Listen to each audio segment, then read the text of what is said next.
সুপ্রিয় দর্শক শ্রোতা, আসসালামু আলাইকুম। দেশ ও প্রবাস যে যেখান থেকে ভিডিওটি দেখছেন সকলকে জানাচ্ছি আন্তরিক প্রীতি ও শুভেচ্ছা। আসলে রাজনীতির খেলা বোঝা খুবই দায়। এটা হলো গুরুজনদের কথা। সেই রকম একটি কাহিনী আমরা দেখতে পাচ্ছি কুমিল্লা ৪ আসনে, যেখানে শক্ত দুইজন প্রতিদ্বন্দ্বী ছিলেন।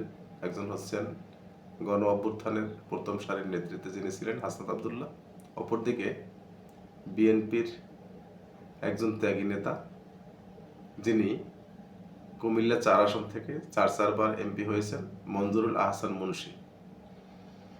তা এনসিপির দলের আসলে নেতৃবৃন্দদেরকে আমি একটা যে খুব পছন্দ করি তা না, তবে ব্যক্তিগতভাবে দু একজন নেতৃবৃন্দ আছেন, যেমন নাহিদ ইসলাম আছেন, হাসনাত আব্দুল্লাহ আছেন, তারপরে ডাক্তার যারা যারা যদিও এখন এনসিপিতে নেই, এদের কিছু কিছু লোককে আমার পছন্দ হতো। তা সেই হিসেবে হাসনাত আব্দুল্লাহকে আমি মন থেকে ভালোবাসি, যদিও আমি বিএনপির সাপোর্টার, তারপরেও তো শুরু থেকেই এই হাসনাত আব্দুল্লাহ এবং মঞ্জুরুল হাসান মুন্সী এদের ভিতরে একটি শক্ত প্রতিদ্বন্দ্বিতা ছিল। একে অপরের সাথে একটা বাকযুদ্ধ ছিল, তারপর মনের যুদ্ধ ছিল এবং প্রকাশ্যে ভোটের যুদ্ধ তো হতোই।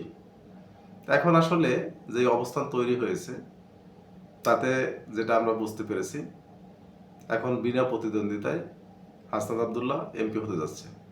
এর ভুলের পিছনে দায়ী হচ্ছে মঞ্জুরুল হাসান মুন্সী নিজেই, কারণ তিনি এত বড় একটি দলের এত বড় একজন নেতা, যিনি চারবার এমপি ছিলেন, তার দ্বারা এরকমের ভুল আমরা আশা করিনি।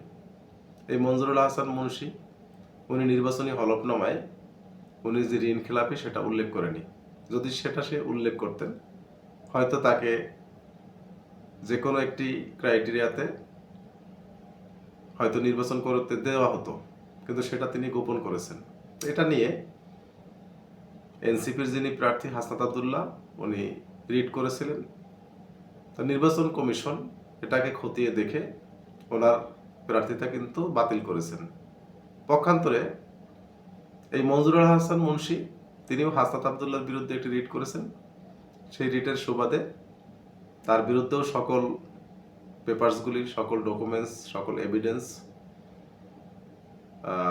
মানে নির্বাচন কমিশন দেখেছেন।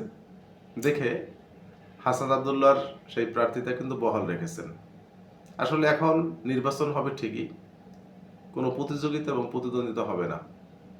বিশাল ব্যবধানে হয়তো হাসনাত আব্দুল্লাহ এমপি হবে, কারণ ওখানে তার কাছে তাকে ছোঁয়ার মতো, তাকে ধরার মতো কোনো প্রার্থী নেই।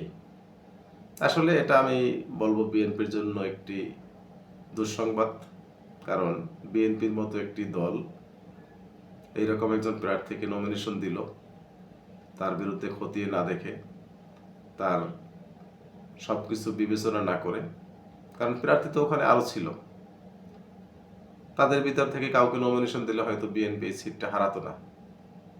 এবং হাসনাত আব্দুল্লাহরও কপাল ভালো, যার কারণে তিনি হয়তো এবার প্রথমবার এমপি হতে চেয়েছিলেন, অনেক আশা নিয়ে দাঁড়িয়েছেন, তিনি এমপি নির্দ্বিধায় বিনা প্রতিদ্বন্দ্বিতায় হয়ে যাবেন। দর্শক শ্রোতা, আমার কথার ভিতর যদি কেউ কষ্ট পেয়ে থাকেন তাহলে ক্ষমার দৃষ্টিতে দেখবেন এবং ক্ষমা করবেন, এবং আপনাদের সুচিন্তিত মতামত কমেন্ট বক্সে করবেন। এবং আমার ভিডিওটি যদি ভালো লাগে অবশ্যই লাইক, কমেন্ট, শেয়ার করে চ্যানেলটি সাবস্ক্রাইব করে পাশে থাকবেন। ধন্যবাদ সকলকে। আসসালামু আলাইকুম ওয়া রাহমাতুল্লাহ।